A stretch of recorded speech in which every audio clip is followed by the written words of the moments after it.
तो दोस्तों हो जाइए तैयार, क्योंकि कल पवन सिंह का होने वाला है धमाका। नमस्कार दोस्तों, मैं धनंजय कुमार इसी के बारे में आप सभी को बताने वाला हूं इस वीडियो में। तो वीडियो को लास्ट तक देखते रहें, और जो लोग मेरे चैनल को अभी तक सब्सक्राइब नहीं किए हैं वो लोग कर लें, क्योंकि हमारे चैनल पर भोजपुरी का हर खबर सबसे पहले आता है। तो दोस्तों जैसे कि आप सभी को पता ही होगा, भोजपुरी के पावर स्टार पवन सिंह का गाना भगवान करस तोहरा लइका के, इस गाने को रिलीज किया जाने वाला है 9 तारीख को। जी हाँ दोस्तों, इसी 9 तारीख को इस गाने को रिलीज किया जाने वाला है मीरा म्यूजिक के यूट्यूब चैनल पे। और आज 7 तारीख है और कल 8 तारीख है। तो कल तैयार रहिए आप लोग, 8 तारीख को इस गाने का टीजर आप सभी के बीच आने वाला है। जी हाँ दोस्तों, भगवान करस तोहरा लइका के, इस गाने के टीजर को कल किसी भी टाइम पे आप सभी के बीच रिलीज कर दिया जाएगा मीरा म्यूजिक के यूट्यूब चैनल पे।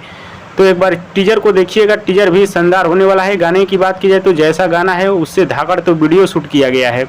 तो तैयार रहिए, कल टीजर आ रहा है और 9 तारीख को गाना आप सभी के बीच आ रहा है धमाल मचाने। और दोस्तों पावर स्टार पवन सिंह का वीडियो पसंद है तो ज़्यादा लाइक करें, कमेंट करें, शेयर करें, सब्सक्राइब करें। धन्यवाद दोस्तों।